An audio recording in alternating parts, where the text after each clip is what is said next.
야구야구 김영준입니다. 류현진 선수는 토론토에 입단함으로써 다저스에서의 7년을 마감하게 됐습니다. 지난번 영상에서 말씀드린 대로 팬그래프 승리 기여도를 기준으로 했을 때 다저스는 류현진 선수에게 8천만 달러를 투자하고 1억 2천만 달러의 활약을 얻어냈다고 할 수 있는데요. 류현진 선수는 100경기 이상을 선발로 나선 메이저리그 현역 투수 중 3위에 해당되는 통산 평균자책점을 가지고 있습니다. 커쇼, 디그롬, 류현진 선수만이 2점대 평균자책점을 기록하고 있죠. 또한 류현진 선수는 시대와 구장이 반영된 조정 평균자책점을 기준으로 했을 때 다저스에서 100경기 이상 선발로 나선 역대 투수 중 4위에 해당되는 기록을 만들어냈습니다. 류현진 선수보다 더 좋은 기록을 가진 선수는 클레이튼 커쇼, 케빈 브라운, 샌디 코펙스 뿐입니다. 그만큼 류현진 선수의 다저스에서의 7년은 성공적이었다고 할 수 있습니다. 토론토는 류현진 선수를 왜 영입했을까요? 리빌딩이 진행 중인 토론토는 올해 밑바닥을 쳤다고 할 수 있습니다. 따라서 이제는 성적을 보여줘야 되는 상황인데요. 그렇기 때문에 확실한 1선발이 필요했습니다. 하지만 게리콜과 스트라스버그의 가격은 너무 비쌌고 그보다 가격대가 낮은 진열대에서 에이스 쇼핑을 했다고 할 수 있습니다. 저는 개인적으로 토론토에 더 어울리는 투수는 류현진 선수보다 댈러스 카이클이었다고 생각을 합니다. 시카고 아이삭스와 3년 5,550만 달러 계약을 맺은 카이클의 가격이 류현진 선수보다 더 쌌습니다. 하지만 토론토는 스프링 캠프가 시작되자마자 류현진 선수에게 4년 계약을 제시했을 정도로 류현진 선수에게 꽂혀 있었습니다. 현재 애틀랜타를 맡고 있는 알렉스 엔소폴로스 단장이 나간 후 토론토를 이끌고 있는 사람은 클리브랜드에서 건너온 마크 샤파이로입니다. 샤파이로는 클리브랜드 단장 시절이었던 2006년 7월 시애틀에서 추신수 선수를 데려와 대박을 낸 적이 있습니다. 추신 선수는 클리브랜드에서 1,000만 달러를 받는 동안 승리 기여도 21.8을 기록했고 트레버 바우어와 브라이언 쇼를 남겨주고 떠났습니다. 그렇다면 토론토에서 뛰게 된 류현진 선수에게는 어떤 변화들이 일어날까요? 토론토는 동부에 있는 팀들 중 가장 북쪽에 있는 팀입니다. 미국 사람들은 캐나다를 노스라고 부르면서 북쪽에 있는 애들로 약간 낮춰보는 경향이 있다고 하는데요. 이에 NBA 팀인 토론토 랩터스는 아예 We the North라는 캐치프레이즈를 만들고 지난 시즌 NBA 파이널 우승을 차지해버렸습니다. 북부라고 하니까 허무하게 끝난 왕자의 게임 생각이 나네요. 아무튼 토론토는 LA에서 비행기로도 4시간 반을 더 가야 하는 거리인데요. 류현진 선수는 서부에서 동부로 이동함으로써 경기 시간대가 바뀌게 됐습니다. 메이저리그는 보통 야간 경기는 밤 7시, 낮 경기는 오후 1시에 시작하는데요. 이 시간이 다저스에서는 낮 11시와 새벽 5시였지만 토론토에서는 오전 8시와 오전 2시로 바뀌게 됩니다. 그리고 중부 시간대인 세인트루이스의 김광현 선수는 텍사스에서 뛰고 있는 추신수 선수와 마찬가지로 경기 시작 시간이 오전 9시와 새벽 3시가 됩니다. 올해 류현진 선수는 개막전에서 애리조나 잭 그레인키와 선발 맞대결을 했는데요. 또한 매디슨 벙가너와는 무려 9번을 만났습니다. 하지만 이제는 아메리칸 리그 동부지구의 에이스들이 류현진 선수를 기다리고 있습니다. 양키스의 내년 개막전 선발은 역사상 가장 비싼 투수인 게리콜이 될 가능성이 높습니다. 또한 류현진 선수는 양키스에서만 75승을 정립한 다나카와 한일 대결을 해야 됩니다. 최고 구속이 100마일에 달하는 좌완 제임스 팩스턴도 양키스에 있는데요. 2018년 토론토 로저스 센터에서 노히트 노런을 달성한 바 있는 팩스턴은 캐나다 출신입니다.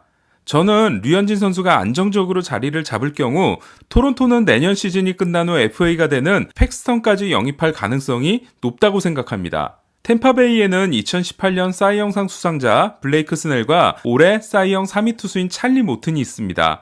그리고 2017년 300탈삼진을 달성한 바 있는 크리스 세일은 당장 내년 개막전에서 격돌할 가능성이 높습니다. 또 다른 3천만 달러 투수인 데이비 프라이스도 보스턴에 있습니다. 저는 지난 영상에서 아메리칸 리그의 지명타자 제도와 타자에게 유리한 구장들, 그리고 내셔널리그 서부와 아메리칸 리그 동부의 공격력 차이에 대해서 말씀을 드린 적이 있는데요. 하지만 진정으로 걱정되는 건 다저스와 토론토의 수비력 차이입니다. 올해 류현진 선수의 경기를 보면서 수비 때문에 화나신 적이 많으셨을 겁니다. 하지만 류현진 선수는 우익수 코디 벨린저를 포함해 외야 수비로부터 많은 도움을 받았습니다. 다저스는 올해 수비를 통해 136점을 막아냄으로써 디펜시브 언세이브에서 메이저리그 1위에 올랐습니다. 반면 토론토는 마이너스 9로 20위에 그쳤습니다. 다저스는 대부분의 포지션에서 안정적인 수비력을 선보였습니다. 다만 폴락이 중견수로서의 역할을 하지 못한 게 아쉬웠고 피더슨의 일루 실험도 실패로 돌아갔습니다. 가장 아쉬웠던 점은 3루수 저스틴 터너의 대쉬 능력이 급감하면서 3루 쪽 번트 수비에 문제가 생겼다는 겁니다. 때문에 다저스 주위에서는 터너를 1루로 보내고 앤서니 랜돈을 영입해야 된다는 주장이 나오기도 했습니다. 여기서 잠시 김광현 선수 분석 때 높은 평가를 내렸던 세인트루이스 수비진을 살펴보겠습니다. 내야 전 포지션 그리고 중견수 수비가 그야말로 메이저리그 최고 수준임을 알 수 있습니다. 다만 마르셀 오스나의 좌익수 수비와 덱스터 파울러의 우익수 수비가 아쉬웠고요. 또한 골드글러브 9개에 빛나는 몰리나는 투수 리드를 제외한 나머지 부분의 수비들이 전과 같지 않은 모습을 보이고 있습니다. 문제는 토론토인데요. 상위권이라고 할 수 있는 포지션이 하나도 없습니다.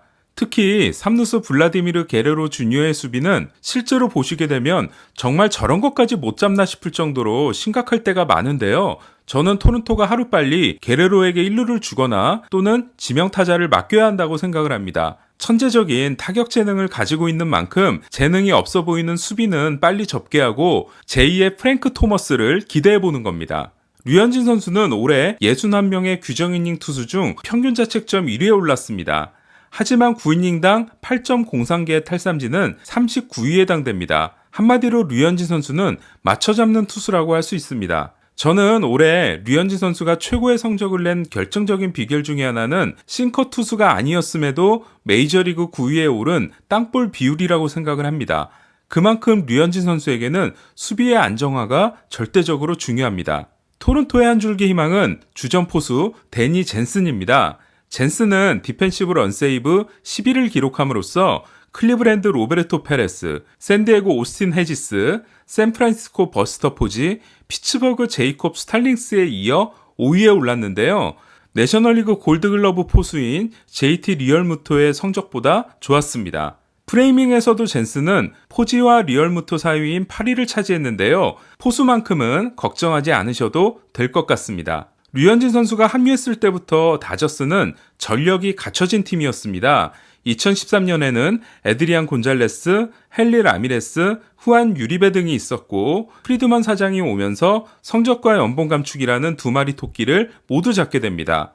류현진 선수가 뛴 7년 동안 다저스는 한 번도 포스트 시즌을 놓치지 않았습니다. 반면 토론토는 양키스와 보스턴 그리고 템파베이까지 그야말로 벽으로 둘러싸여 있는 상황인데요.